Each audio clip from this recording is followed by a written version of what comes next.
S, ನನ್ನೆಲ್ಲ ವೀಕ್ಷಕರಿಗೆ ಸ್ವಾಗತ. ಗೃಹಲಕ್ಷ್ಮಿ 24ನೇ ಕಂತು ಇಂದು ಸಂಜೆಗೆ ಜಮಾ ಆಗ್ತಾ ಇರುವಂಥದ್ದು. ಎಸ್, ಮಹಿಳೆಯರೆಲ್ಲರಿಗೂ ಸ್ವಾಗತ, ಸುಸ್ವಾಗತ, ವೆಲ್ಕಮ್ ಬ್ಯಾಕ್ ಯೂಟ್ಯೂಬ್ ಚಾನಲ್ಗೆ. ಎಲ್ಲರೂ ಕೂಡ ಕೇಳ್ತಾ ಇದ್ದೀರಾ, ಎಲ್ಲರೂ ಕೂಡ ಕಾಮೆಂಟ್ ಮಾಡ್ತಾ ಇದ್ದೀರಾ. ಬೆಳಿಗ್ಗೆ ಹಣ ಜಮೆ ಆಗ್ತಾ ಇಲ್ಲ, ಸಂಜೆ ಹಣ ಜಮೆ ಆಗ್ತಾ ಇಲ್ಲ, ಮಧ್ಯಾಹ್ನ ಹಣ ಜಮೆ ಆಗ್ತಾ ಇಲ್ಲ. ಎಲ್ಲರಿಗೂ ನಮ್ಗೆ ಇಲ್ಲಿ ಅರ್ಥ ಆಗ್ತಾ ಇಲ್ಲ. ಇಲ್ಲಿ ನಮಗೆ ಹಣ ಬರಲಿ ಸರ್, ನಮ್ಗೆ ಹಣ ಜಮೆ ಆಗಲಿ ಸರ್, ಸರ್ಕಾರದ ಕಡೆಯಿಂದ ಯಾಕೆ ಹಣ ಬರ್ತಾ ಇಲ್ಲ ಎಲ್ಲದನ್ನು ತಿಳಿಸ್ಕೊಡ್ತೀನಿ. ಅದಕ್ಕೂ ಮುಂಚೆ ನಮ್ಮೊಂದು ಯೂಟ್ಯೂಬ್ ಚಾನಲ್ಗೆ ಸಬ್ಸ್ಕ್ರೈಬ್ ಮಾಡಿಲ್ಲ ಅಂತ ಸಬ್ಸ್ಕ್ರೈಬ್ ಮಾಡ್ಕೊಳ್ಳಿ, ಪಕ್ಕದಲ್ಲಿ ಬರೋ ಬೆಲ್ ಬಟನ್ ಕ್ಲಿಕ್ ಮಾಡ್ಕೊಳ್ಳಿ, ಲೈಕ್ ಮಾಡ್ಕೊಳ್ಳಿ, ಶೇರ್ ಮಾಡ್ಕೊಳ್ಳಿ, ಕಮೆಂಟ್ ಮಾಡ್ಕೊಳ್ಳಿ, ಸಬ್ಸ್ಕ್ರೈಬ್ ಮಾಡ್ಕೊಳ್ಳಿ ಅಂತ ಹೇಳ್ತಾ ಶುರು ಮಾಡಿ ಇವತ್ತೊಂದು ವಿಡಿಯೋನ. ಎಲ್ರಿಗೂ welcome back my update channel ಸ್ನೇಹಿತರೆ. ಎಲ್ರಿಗೂ ಸ್ವಾಗತ ಅಂತ ಹೇಳ್ತಾ ಸುಸ್ವಾಗತ. ತುಂಬ ಜನ ಕೇಳ್ತಾ ಇದ್ದೀರಾ, ಹಣ ಬರ್ತಾ ಇಲ್ಲ, ಹಣ ಬರ್ತಾ ಇಲ್ಲ, ಹಣ ಬರ್ತಾ ಇಲ್ಲ, ಸರ್ಕಾರದ ಕಡೆಯಿಂದ ಮಹಿಳೆಯರಿಗೆ ಹಣ ಬರ್ತಾ ಇಲ್ಲ, ಯಾಕೆ ಹಣ ಬರ್ತಾ ಇಲ್ಲ? ಎಸ್, ಇಲ್ಲಿ ಒಂದಿಷ್ಟು ಜನರಿಗೆ ಇಲ್ಲಿ ಹಣ ಜಮೆ ಆಗ್ತಾ ಇಲ್ಲ. ಈಗ ಲಕ್ಷ್ಮೀ ಹೆಬ್ಬಾಳ್ಕರ್ ಅವರು ಹೇಳಿರುವಂಥ ಪ್ರಕಾರ ಹೋಗೋದಾದರೆ ಒಂದಿಷ್ಟು ಅಡೆತಡೆಗಳು ಇರುವಂಥದ್ದು, ಆಬ್ಸ್ಟಿಕಲ್ಸ್ಗಳು ಇರುವಂಥದ್ದು. ಅಂತಂದರೆ ಅಡೆತಡೆಗಳು ತುಂಬ ಜನರಿಗೆ ಇಲ್ಲಿ ಹಣ ಜಮೆ ಆಗ್ತಾ ಇಲ್ಲ ಸದ್ಯದ ಮಟ್ಟಿಗೆ.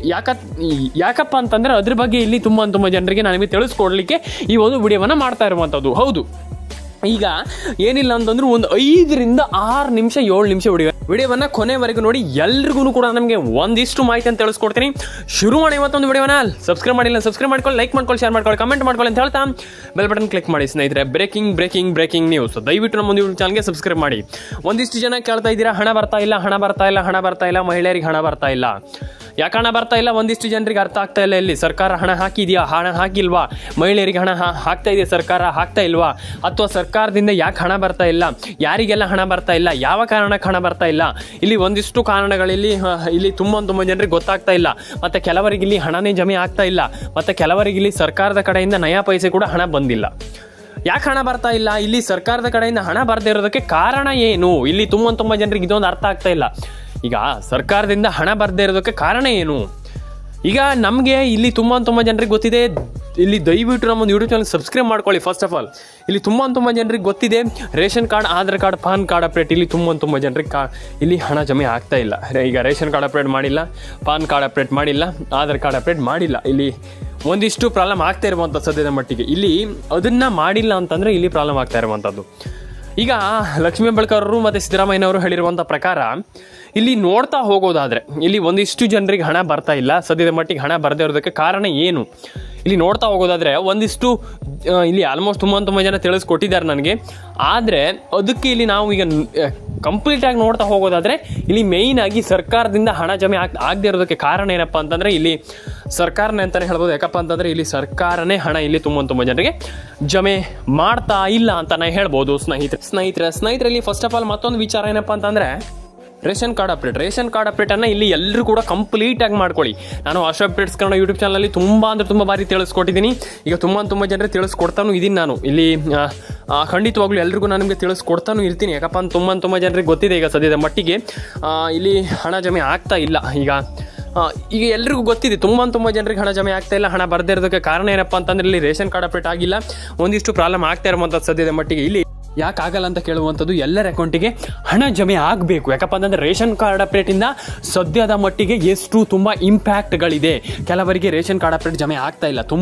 ತುಂಬ ಜನ ಹಣ ಇಲ್ಲಿ ಮಿಸ್ ಮಾಡ್ಕೊಳ್ತಾ ಇದ್ದೀರಾ ಸದ್ಯದ ಮಟ್ಟಿಗೆ. ನಾನು ಎಲ್ರಿಗೂ ಹೇಳುವಂಥದ್ದು ಇಷ್ಟೇ ಸ್ನೇಹಿತರೆ, ಟ್ಯಾಕ್ಸನ್ನು ಕಟ್ತಾರೆ ಅಂತಂದರೆ ಅವರಿಗೆ ರೇಷನ್ ಅನ್ನುವಂಥದ್ದು ಸಿಗಲ್ಲ. ಇದೆಲ್ಲರಿಗೂ ಗೊತ್ತಿರುವಂಥ ವಿಚಾರ, ಇದು ಬೇಸಿಕ್. ಯಾಕಪ್ಪ ಅಂತಂದು ತುಂಬ ಜನರಿಗೆ ಗೊತ್ತಿದೆ.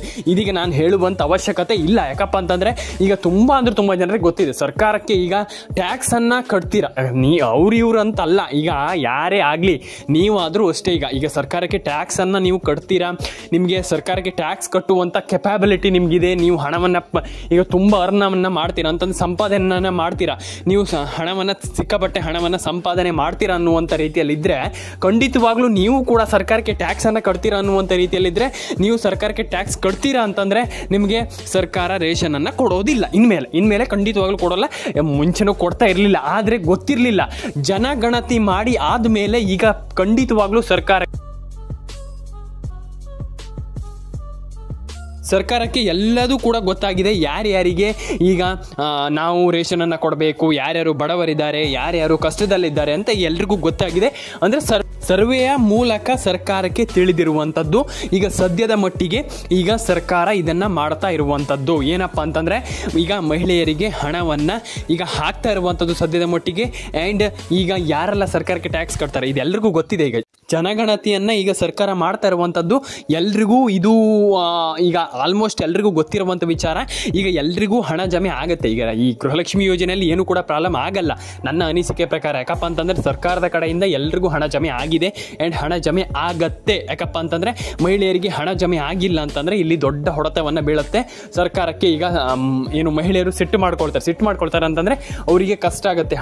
ಹಣ ಜಮೆ ಆಗ್ತಾ ಇಲ್ಲ, ಇಲ್ಲಿ ಹಣ ಜಮೆ ಆಗ್ತಾ ಇಲ್ಲ ಅಂತ ಇಲ್ಲಿ ಸಿಟ್ಟು ಮಾಡ್ಕೊಳ್ತಾರೆ. ಹಾಗಾಗಿ ಇಲ್ಲಿ ನೀವು ಟೆನ್ಷನ್ ಆಗುವಂಥ ವಿಚಾರ ಇಲ್ಲ. ಹಾಗಾದರೆ ಇಲ್ಲಿ ಸರ್ಕಾರ ಯಾವಾಗ ಹಣ ಇಲ್ಲಿ ಜಮೆ ಮಾಡುತ್ತಂತಂದರೆ ಈ ದೀಪಾವಳಿ ಹಬ್ಬದ ಪ್ರಯುಕ್ತ ಹಣ ಜಮೆ ಮಾಡುವಂಥ ಎಲ್ಲ ಸಾಧ್ಯತೆಗಳು ಕಂಡು ಬರ್ತಾ ಇರುವಂಥದ್ದು, ಹೆಚ್ಚಾಗಿ ಸಾಧ್ಯತೆ ಇರುವಂಥದ್ದು.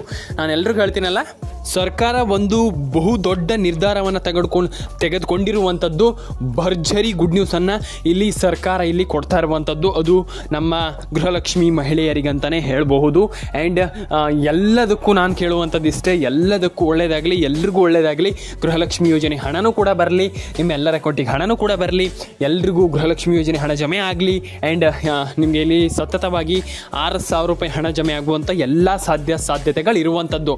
ಯಾಕಪ್ಪ ಅಂತಂದರೆ ಇದರಲ್ಲಿ ಮಹಿಳೆಯರಿಗೆ 6,000 ರೂಪಾಯಿ ಹಣ ಹೇಗೆ ಜಮೆ ಆಗುತ್ತಂತ ನಾನು ಹೇಳೋದಾದರೆ, ಇಲ್ಲಿ ಸರ್ಕಾರದಿಂದ ಮಹಿಳೆಯರಿಗೆ 3 ಕಂತಿನ ಹಣ ಬರಬೇಕಿದೆ. ಅದು ಜಮೆ ಆಗುತ್ತೆ. ನೋಡೋಣ ಏನು ಕತೆ ನೋಡೋಣ ಅಂತ ಹೇಳ್ತಾ ಸ್ನೇಹಿತರೆ, ಮತ್ತೊಂದು ವಿಚಾರ, ನೀವು ಎಲ್ಲರೂ ಕೂಡ ಗೃಹಲಕ್ಷ್ಮಿ ಯೋಜನೆ ಹಣ ಬರುತ್ತಂತ ದಯವಿಟ್ಟು ಸುಮ್ಮನೆ ಕೂತ್ಕೊಳ್ಬೇಡಿ. ಒಂದು ಭ್ರಮೆಯಲ್ಲಿದ್ದೀರಾ, ನಮ್ಗೆ ಹಣ ಬರುತ್ತೆ ಅಂತ. ಇಲ್ಲ, ನಾನು ಅದೇ ಹೇಳ್ತಾ ಇರುವಂಥದ್ದು. 90% ಜನ, ನಾನು ಎಲ್ರಿಗೂ ನನ್ನ ಒಂದು ಸಬ್ಸ್ಕ್ರೈಬರ್ಗಳಿಗೆ ಹೇಳುವಂಥದ್ದು ಇಷ್ಟೇ, ದಯವಿಟ್ಟು EKYC ಮಾಡ್ಕೊಳ್ಳಿ, NCPA ಮ್ಯಾಪಿಂಗ್ ಮಾಡ್ಕೊಳ್ಳಿ. ಗೃಹಲಕ್ಷ್ಮಿ ಯೋಜನೆ ಹಣ ಬಂದಿಲ್ಲ ಅಂತಂದರೆ ದಯವಿಟ್ಟು ಕಮೆಂಟ್ ಸೆಕ್ಷನ್ ಇದೆ, ಕಮೆಂಟ್ ಸೆಕ್ಷನಲ್ಲಿ ಬಂದುಬಿಟ್ಟು ಕಮೆಂಟ್ ಮಾಡಿ. ಸರ್ಕಾರಕ್ಕೆ ಗೊತ್ತಾಗಲಿ ಹಣ ಹಾಕಿಲ್ಲ ನಾವು ಅಂತ ಗೊತ್ತಾಗಲಿ ಅವರು ಆಮೇಲೆ ಅದಕ್ಕೆ ಬೇಕಾದರೆ ನೀವು ನೋಡಿ, ಅವರು ಅದಕ್ಕೆ ರಿಪ್ಲೈ ಮಾಡ್ತಾರೆ, ಸರ್ಕಾರದವ್ರು ನೋಡ್ತಾರೆ. ಯಾವುದೇ ಒಂದು ಈಗ ಸೋಷಿಯಲ್ ಮೀಡಿಯಾ ಅಂತಂದರೆ ಸಣ್ಣ ವಿಚಾರ ಅಲ್ಲ. ಈಗ ನಿಮ್ಗೆಲ್ರಿಗೂ ಗೊತ್ತಿದೆ ಸೋಷಿಯಲ್ ಮೀಡಿಯಾ ಎಷ್ಟು ಬೆಳೆದಿದೆ, ಏನೆಲ್ಲ ಒಳ್ಳೇದಾಗ್ತಾ ಇದೆ, ಏನೆಲ್ಲ ಏನು ತುಂಬ ಒಳ್ಳೇದಾಗ್ತಾ ಇದೆ ಎಲ್ಲ ನಿಮಗೆ ಗೊತ್ತಿದೆ. ಹಾಗಾಗಿ ತುಂಬ ದೊಡ್ಡ ವಿಚಾರ. ಈಗ ಸೋಷಿಯಲ್ ಮೀಡಿಯಾ ಅಂತಂದ್ರೆ ಸಣ್ಣ ವಿಚಾರ ಅಲ್ಲ. ಅದೇ ನಾ ಹೇಳ್ತಾ ಇರುವಂಥದ್ದು, ನೀವೆಲ್ಲರೂ ಕೂಡ ಕಂಪ್ಲೀಟ್ ಆಗಿ ಇದ್ರ ಬಗ್ಗೆ ಕೆಲಸ ಮಾಡ್ತೀರಾ ಅಂತಂದರೆ ಡೆಫಿನೆಟಾಗಿ ಎಲ್ಲರೂ ಕೂಡ ಹಣವನ್ನು ಪಡ್ಕೊಳ್ತೀರಾ ಅಂತಂದರೆ ನಾನು ಖಂಡಿತವಾಗ್ಲೂ ದಿನ ವಿಡಿಯೋ ಮಾಡ್ತೀನಿ. ಆ್ಯಂಡ್ ಡೆಫಿನೆಟಾಗಿ ನಾನು ನಿಮಗೆ ಇದ್ರ ಬಗ್ಗೆ ತಿಳಿಸ್ಕೊಡ್ತಾ ಇರ್ತೀನಿ ಸ್ನೇಹಿತರೆ ಅಂತ ಹೇಳ್ತಾ ಸ್ನೇಹಿತರೆ, ನಾನು ಎಲ್ರಿಗೂ ಹೇಳುವಂಥದ್ದು ಇಷ್ಟೇ, EKYC ಮಾಡ್ಕೊಳ್ಳಿ, NCPA ಮ್ಯಾಪಿಂಗ್ ಮಾಡ್ಕೊಳ್ಳಿ, ನಿಮ್ಮೆಲ್ಲರಿಗೂ ಒಳ್ಳೇದಾಗಲಿ ಅಂತ ಹೇಳ್ತಾ ಸ್ನೇಹಿತರೆ, ನಾನು ಪ್ರತಿಯೊಬ್ಬರಿಗೂ ಕೇಳ್ಕೊಳ್ಳುವಂಥದ್ದು ಇಷ್ಟೇ, ನೀವು ವಿಡಿಯೋವನ್ನು ಕೊನೆವರೆಗೆ ನೋಡಬೇಕು, ಮಧ್ಯದಲ್ಲೇ ಸ್ಕಿಪ್ ಮಾಡುವಂಥದ್ದು ಮಾಡಬಾರ್ದು ಸ್ನೇಹಿತರೆ ಅಂತ ಹೇಳ್ತಾ ಸಿಗೋಣ ಸ್ನೇಹಿತರೆ ನೆಕ್ಸ್ಟ್ ವಿಡಿಯೋದಲ್ಲಿ. ಎಲ್ರಿಗೂ ಟಾಟಾ ಬಾಯ್ ಅಂತ ಹೇಳ್ತಾ ಲೈಕ್ ಮಾಡ್ಕೊಳ್ಳಿ, ಶೇರ್ ಮಾಡ್ಕೊಳ್ಳಿ, ಕಮೆಂಟ್ ಮಾಡ್ಕೊಳ್ಳಿ, ಸಬ್ಸ್ಕ್ರೈಬನ್ನು ಮಾಡ್ಕೊಳ್ಳಿ ಸ್ನೇಹಿತರೆ. ಸಿಗೋಣ. ಲೈಕ್ ಮಾಡ್ಕೊಳ್ಳಿ, ಶೇರ್ ಮಾಡ್ಕೊಳ್ಳಿ, ಕಮೆಂಟ್ ಮಾಡ್ಕೊಳ್ಳಿ.